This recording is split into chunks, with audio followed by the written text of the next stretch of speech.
I meet dentists all the time who are super excited to start their second practice. And a lot of times it is so much more challenging than the first. And this doesn't make sense, right? You would think we've been here, we've done this before, so the second time around it should be far easier. And in some regards, it is. Like you've already got the experience of leadership and management and recruiting and hiring and firing and all of the things operationally that make the practice run. But in a one location situation, it's far easier for one doctor, especially if you don't have multiple partners, because you're physically present in that one office. When you expand to a second location, a lot of times people don't realize they cannot clone themselves. So sometimes they'll say, well, I'm going to be 3 days in this location and then 2 days in this location, and then I plan to bring in an associate. And don't get me wrong, I think it's a great plan. I'm obsessed with growth. I love to always be improving and growing, and I feel like you're either growing or you're dying. So I'm not against having a second location. I don't think it's for everyone. And I've seen some people do this either prematurely or without the right due diligence and then kind of set themselves up to fail in that second location. So I want to share some of those experiences with you today. If you are looking at either purchasing or starting up an additional location, there are things you need to think about. All right, so the first thing is a lot of times we project the situation that we had with the first practice on the second. So new patient acquisition cost might not be the same. Maybe in the first location you had street exposure. People saw where you were located and you had some foot traffic and some brand recognition from that. And so your new patient acquisition cost is going to be lower in an environment like that than if you're depending solely on external marketing for brand recognition and to gain momentum in the practice. Another issue I see is that sometimes the first practice was inherited. They purchased that practice and they never really felt like it was their own. It never really felt like, well, if I started this practice from scratch, I wouldn't have inherited this person or this process or this dependency on this insurance or this, practice management system or whatever it is. I wish I could have just done it my way because my way would have been better.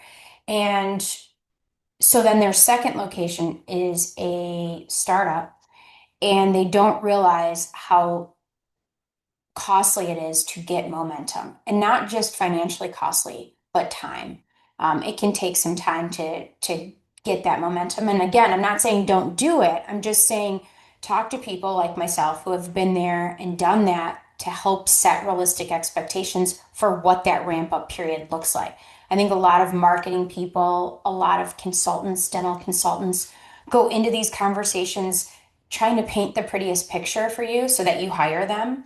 And then when push comes to shove and it's time to show the results, they can't simply because they didn't set those realistic expectations. They set unrealistic expectations. So be very careful that you're not intentionally finding the differences between the two locations, the difference in demographic, street exposure, marketability. Sometimes a practice is just outside of the red lines for how Google sees the city limits.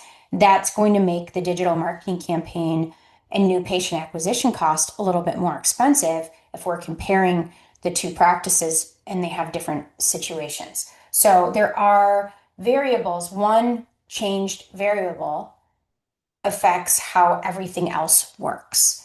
You also may be just stretched thin in your time. It gets harder to oversee two different physical locations, and so it takes a little bit more out of you.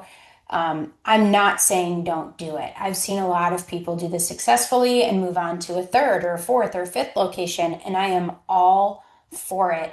I just see the things that get overlooked in the planning stage, and it helps you if you talk to me early in the decision-making process, even before the ink is dry, so that you get an understanding of how the second practice is going to differ from the first and what to expect from the marketing before you're in it. It'll save you a lot of time and money and painful mistakes. So I hope this video is helpful for you. And if you are considering a second location or a third location, definitely reach out to us at identitydental.com. We would be happy to look at the actual location that you are considering and give you some insight as to what to expect when it comes time to market.